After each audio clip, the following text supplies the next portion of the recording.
네, 검찰이 박근혜 전 대통령이 수감된 구치소를 찾아 오전 10시부터 출장 조사를 벌이고 있습니다. 검찰은 박 전 대통령을 상대로 뇌물죄 입증을 위한 의미 있는 진술을 끌어내는데 수사력을 모을 방침입니다. 네, 현장에 나가 있는 취재 기자 연결합니다. 서영석 기자.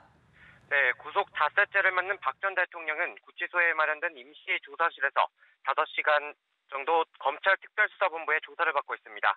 박 전 대통령을 소환 조사한 한웅재 형사 8부장 검사 등 검찰 수사팀이 탄 차량은 오전 9시 20분쯤 구치소 정문을 통과해 안으로 들어갔고, 박 전 대통령을 변호하는 유영하 변호사도 조사에 입회 진술을 돕기 위해서 오전 8시 40분쯤 이곳에 도착했습니다.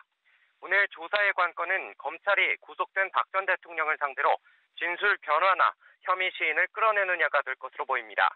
검찰은 어제까지 현장에 파견할 수사 인력을 확정하고 질문 내용을 꼼꼼히 가다듬는 등 만반의 준비를 했는데요.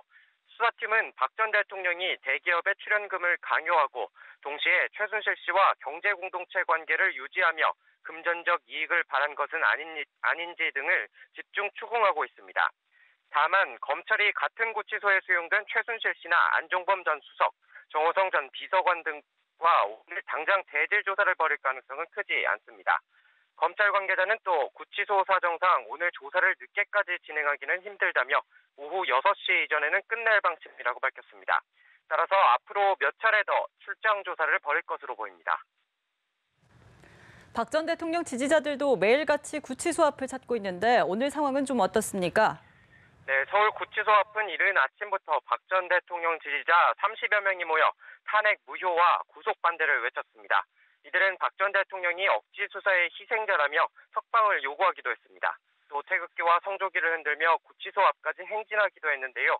박 전 대통령에 대한 검찰의 방문 조사 동안 시위는 계속될 것으로 보입니다. 경찰은 평소보다 2배 늘어난 4개 중대, 경력 360여 명을 배치하고 만일의 사태에 대비하고 있습니다. 서울 구치소에서 연합뉴스TV 서영석입니다.